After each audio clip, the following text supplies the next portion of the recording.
A graduate of the Guildhall School of Music, he began his career as a professional oboist, but soon moved from playing to producing.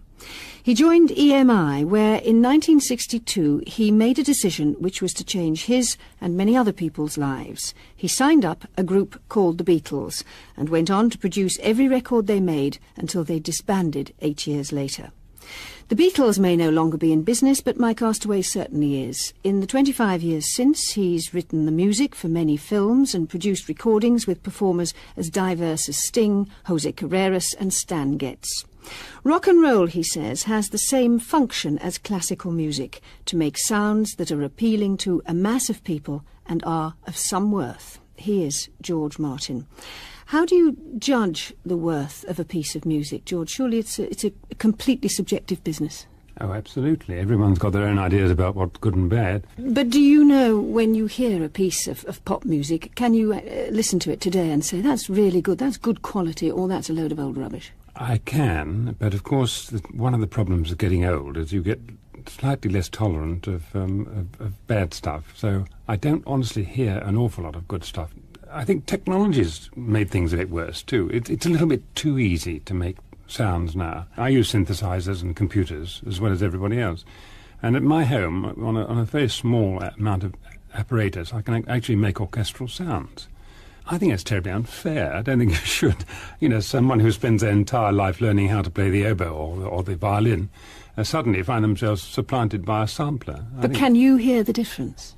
Oh yes, of course they're not as good as the real thing, never are. But nevertheless, I mean, young people can use these sounds and cook up demos of music that is really very, very presentable, but doesn't have a great deal of intrinsic worth. So when you were creating, shall we say, Sgt. Pepper, and John Lennon said he wanted to smell the sawdust, you went out and found a hurdy-gurdy or a steam organ. You had to have the real thing, is that what you're saying? And that although you could recreate it with a synthesizer today, it wouldn't be the same?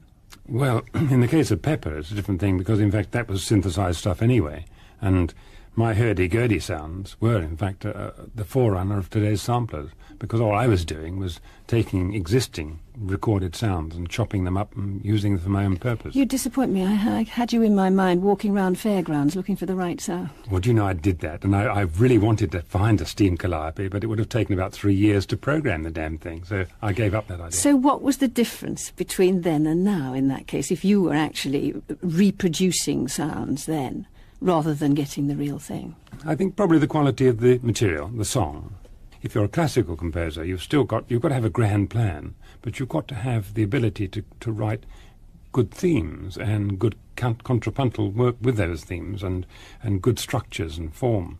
Similarly, in rock and roll and pop music, you should have the ability to write a very good tune and great lyrics and put them together in a form that is very presentable. That isn't done now. You know, if you listen to a rap record, you can hardly say they're great lyrics. And a lot of the tunes you hear are very, very tiny and very fragmented and rather monotonous. Let me wind the clock back even further, George Martin, and ask you about your life before you went to music school, because you might never have got there, as I understand it. Your parents couldn't afford music lessons for you, could they? No, well, you see, it wasn't just a matter of not affording. I don't think my parents really ever thought that music could be a career. My father was a wonderful man, but he'd had a terrible time during the 30s depression. He was out of work for a long time, and I think that must have coloured his judgment. He wanted me to be a civil servant. My mother, on the other hand, knew that I was talented in drawing and in mathematics, and she thought I ought to be an architect. They both wanted me to have a safe job. And I never considered music as a career. I really wanted to be an aircraft designer. And music was a great hobby. And I had my own band, which I used to earn money from when I was 15 or 16.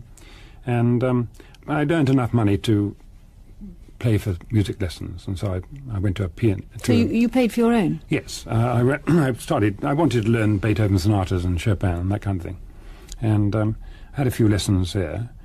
But before I knew where I was the war was still on, and I was in the theatre arm, and all music lessons had to go by the board. But the family was pretty poor, I understand. You were brought up above the Sunlight Laundry in Highbury. Not above the Sunlight Laundry, but certainly opposite it, yes, in Drayton Park in Holloway.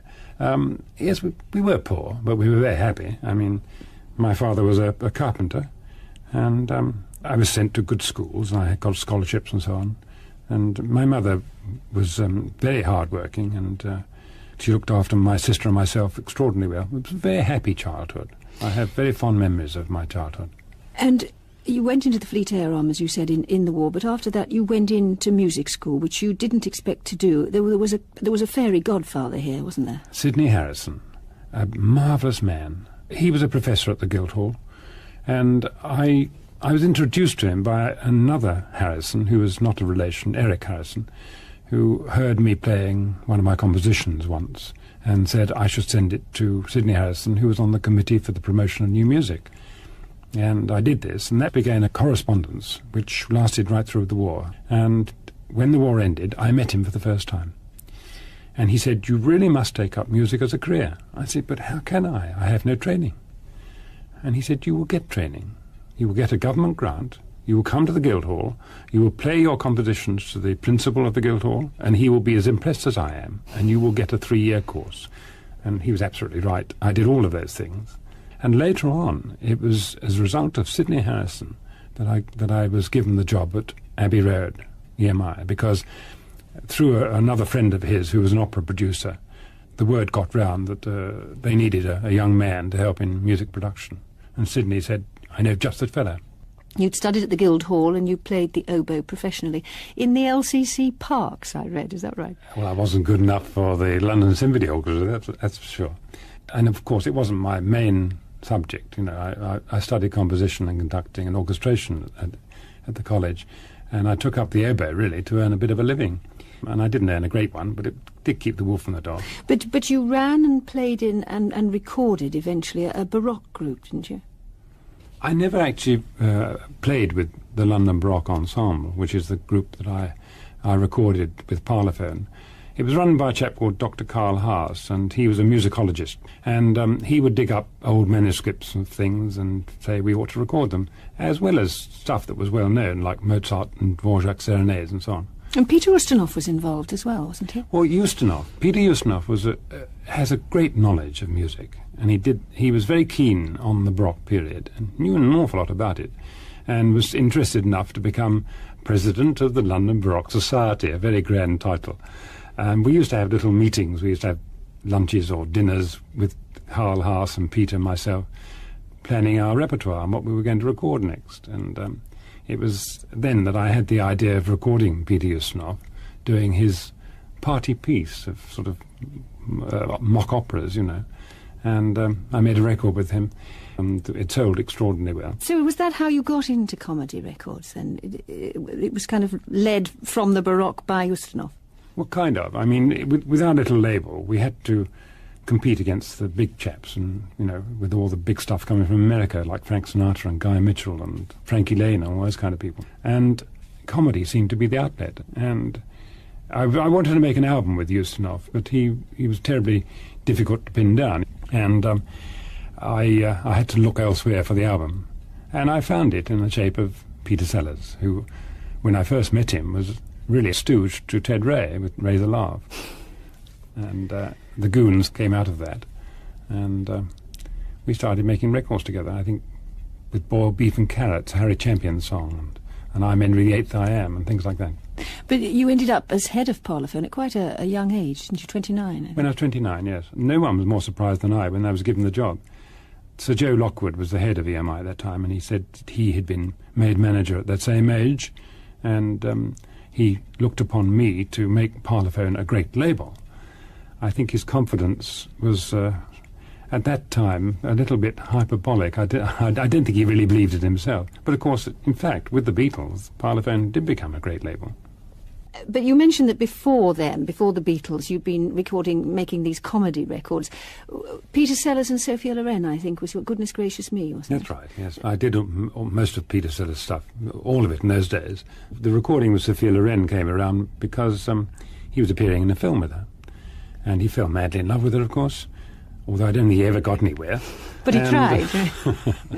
And Herbie Kretzmer and Dave Lee wrote a song which was related to the film they were making, The Millionaires, about an Indian doctor and a patient. And it was a terrific song. And I suggested it to both Peter and Sophia, and they went for it. We recorded it in Abbey Road No. 1, and I took it along to the film producer, and I said, this would make a great title song for your film, The Millionaires, He said, my dear chap, this is George Bernard Shaw. Can't play liberties with Shaw, So he didn't put it in the film. And, of course, when the film came out, everybody said, because by this time the record was a hit. Where's the record? And he actually had the good grace to admit afterwards he was wrong. And Right Said Fred was one of yours as well, wasn't it? Yes, Bernard Cribbins, who is a dear friend and a marvellous performer of all sorts. But, if ever anybody says, what does a record producer do, surely that's a brilliant example, isn't it? Because all of those sounds on there, the whole thing, the bringing together of the script in the first place and the right artist, and then all of the effects on it, it really, they sort of... Yes, we had enormous fun doing those kind of things. I mean, that was really what I liked so much about making comedy records. Again, you see, it was painting pictures and sound. And it was a jolly good apprenticeship for what I did later with the Beatles, certainly. And with Pepper, as you say, in particular. Yes, indeed. But why aren't there any of those records around anymore? We don't have them in the hit parade anymore. Are we so sophisticated that we don't like a good giggle? Well, people don't have an oral imagination anymore. They like to see things. They don't like to hear things and imagine what they might be. So comedy records, per se, are bound to die. Videos would be a different thing. Comedy video. I mean, Monty Python and 40 Towers have supplanted Peter Sellers and all those early records. You must have told it a million times, George, but I've never heard it from your lips. So tell me about that morning in June 1962 when the Beatles walked into, Studio No. 3, Abbey Road? Well, I brought them down from Liverpool because I wasn't too impressed with the tape Brian Epstein had played me. I said there was something there, but I couldn't find out whether it was worthwhile or not. I said I'd have to meet them and brought them down. And, of course, when I met them, I wasn't very impressed with their music still, and I couldn't really make out for myself what I was listening for because I was so conditioned to a solo singer with a backing group that here I had 4 people who were all doing all sorts of things. And it wasn't Cliff Richard and the Shadows, that was for sure. But they did have tremendous charisma. They were the kind of people that, they still are, the kind of people that when you're with them, you are all the better for being with them. And when they leave you, you feel a loss. So it was them that you fell for, rather than their sound in the beginning? It was them. I fell in love with them. It's as simple as that. But you must have heard something in that tape in order to invite them down, because other record producers had turned them down, hadn't they? Every label in the country had turned them down. I think perhaps if I'd known that, I might have turned them down too, but I didn't. There's a kind of destiny to it, though, isn't there? Because you were looking for a permanent recording star, as I understand. You were jealous of Cliff Richard and Norrie Paramore having him, weren't you? Yes. Well, I had a hit record with Jim Dale. We had a number 2 record with a song called Be My Girl. And I'd had a previous number 1, but not with a rock group, with a group called the Temperance 7. And I always envied Norrie Paramore with Cliff Richard because it seemed much easier to make a record with a rock and roll artist than it did with comedy people. With comedy people, you had to find a great new piece of material every time. You know, if you were recording with Charlie Drake or Bernard Cribbins or Rolf Harris, the song itself had to be absolutely right. With a rock and roll star, it almost seemed, I mean, this is an exaggeration and not true, but it almost seemed that you'd give them God Save the Queen and you would make a hit record.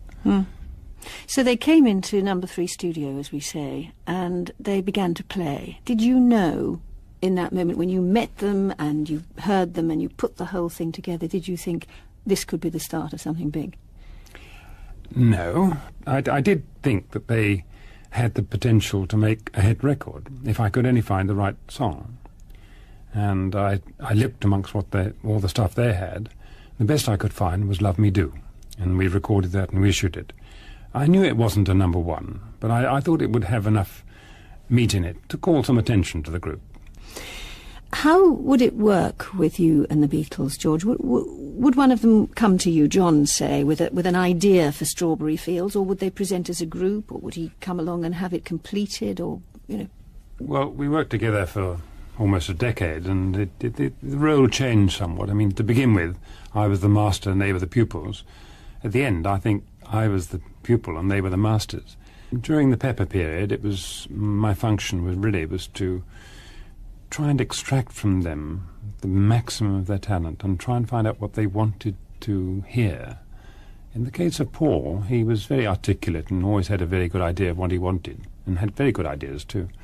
In John's case, he had marvellous ideas, but they were a little bit difficult to realise. He wasn't a very practical man. He couldn't change a fuse, and he certainly didn't know the instruments that could be used. So he would come to me and describe the sound that he would want, and I would then try and give him what he wanted. But how would he have described Strawberry Fields, for example? Well, in the case of Strawberry Fields, we started off with just the Beatles doing it. And then he came back to me and said, it's not quite what I imagined. He said, I'd like to do it again. Could you write a score? I'd like to use some low cellos and some brass, maybe some trumpets and things. So I said, OK. And I said, I'll spend some time with him. I talked through with him what we could do, and then went away and wrote a score. But in other cases, he would say, this, to me, is an orange sound, or something of that sort, you see. He would be very poetic, but not terribly accurate in his description. But then you would deliver something and maybe he wouldn't like it, so you'd have to go and find a different way of doing it. Absolutely. Well, in fact, before he died, I spent an evening with him in New York, and we were chatting about old times. And he came up with a remark which shook me. He said, I'd love to re-record everything.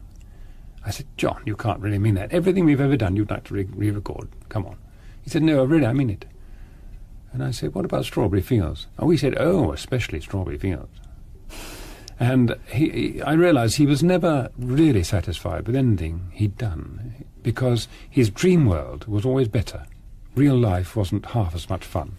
And he was never really grateful to you, was he, for... Oh, I wouldn't say that. John and I'm very fond of John. I think he was grateful, but he still... I think he always felt that things could be better. He never got them better, and he actually said to me afterwards, I wish you'd done such and such, when he worked with somebody else. So I think he was appreciative. Was he jealous of your relationship with Paul, for example? You obviously had an easier relationship with him. I don't think so, and I really wasn't aware that I was closer to Paul than to John. But did you just work together with them, or did you spend a lot of social time with them as well? Well, as much time as we could. I mean, I went on holiday with John once, and we went skiing together. But, they were so damn busy, and of course so was I, and it was difficult to find time together. John Lennon on skis is quite a thought. Could he do it? Well, in fact, it was the first time John had ever been skiing. It was when he was still with Sin. At least once a year the story is run that the Beatles are getting back together again. But it's kind of true this time, isn't it? Because the three have now recorded, I think, a backing track to a vocal that John left behind. That's two, right. I think. Yes, well, no, Yoko gave Paul a tape of John. It was just a demo tape. I mean, it's the kind of thing that with John would put a cassette on top of his piano and sing and play. And it was fairly crude stuff. But it did have John's voice on it, and it was also the beginnings of a song. And Paul and George and Ringo got together on it and contributed more material, more lyrics, and altered the song a little bit, added bass, drums, guitar, and voices. And it's absolutely marvellous. Is it? It really is terrific. When I heard it, I thought, I was a bit uneasy about it when I heard they were going to do it. But, of course, Paul said to me, it's the only way the Beatles can make a new record. And it's absolutely true. And the result is everything you would expect if John had been alive. They would have made this record. It's that good, is it? It is Although that good. it began on a cassette tape on top of the piano. Absolutely. What They've done a technology wonderful has enhanced his... They've had very good technical help, and I think it's superb. What era do the songs come from? Well, just before John died, he wrote Free as a Bird, about a year before, I think. And it lay in his store. He was something he was going to do something with at some time and never did. And, of course, what it means, the fact that Yoko handed these tapes over to Paul, is that they are now reconciled, that this sort of protracted era of bitterness and argument between them has come to an end. What do you feel was the reason behind that? Do you think it was the difficulty of coming to terms with that sudden fame, with that everything? Do you think that it just has had a lasting effect on... Well, it's a very complicated story. There have been so many differences, and of course money gets in the way of things. I think it was Groucho Marx who said that when money comes in the door, love goes innuendo. I think that there's bound to be differences when you have so much money involved, and it was more than that. It was a question of control too, and I think that Now, happily, everything's been resolved.